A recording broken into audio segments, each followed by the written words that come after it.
Today we are going to discuss our chapter 2, that is biological classification. So in this we are going to discuss majorly three important kingdoms, that is Monera, Protista and fungi. There are total 5 kingdoms: Monera, Protista, fungi, Plantae and Animalia. Earlier there were not 5 kingdoms. There were only 2 kingdoms at the first, that was Animalia and Plantae, and it was given by these two terms. These 2 kingdoms were given by Carolus Linnaeus. So the two system classification was done by Carolus Linnaeus. After this, there were some demerits which this 2 kingdom classification faced. That was that between eukaryotes and prokaryotes, eukaryotes which have well-defined nucleus, and prokaryotes which do not have any well-defined nucleus, that means the no nuclear membrane is present. So they were not distinguished and they were put together. Unicellular and multicellular were also put together, and photosynthetic and non-photosynthetic were also put together in one kingdom. Now afterwards come the 5 kingdom classification, and this classification was given by R.H. Whittaker, Robert H. Whittaker. Now what was his criteria to categorize animals and organisms into 5 kingdom was he categorized all the organisms on the basis of cell structure, body organization, mode of nutrition, reproduction, phylogenetic relationships. Phylogenetic means evolutionary relationships, or phylo means the physiology and genetic means the genetic makeup. From that related relationships also he considered in his criterion. Afterwards, the 6 kingdom classification was also given by Carl Vuis, but this was not so popular.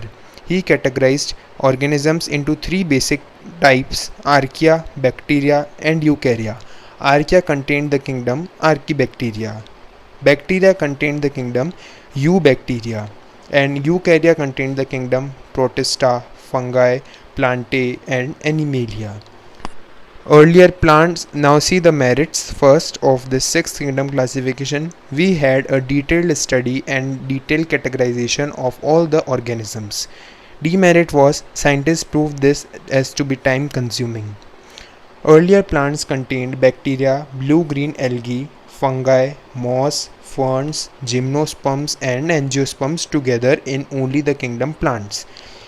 Now this had some demerits as it brought close 2 different species like prokaryote and cyanobacteria, which is an algae. So these together were put in the kingdom plant, and the organisms with the same character were put at the far off places in the classification system. Students, with the development of science, when scientists come to know that fungi had a chitin cell wall, whereas the plants had the cell wall which was made up of cellulose, immediately that time a kingdom fungi was created where all the organisms which contained the cell wall made up of chitin were moved.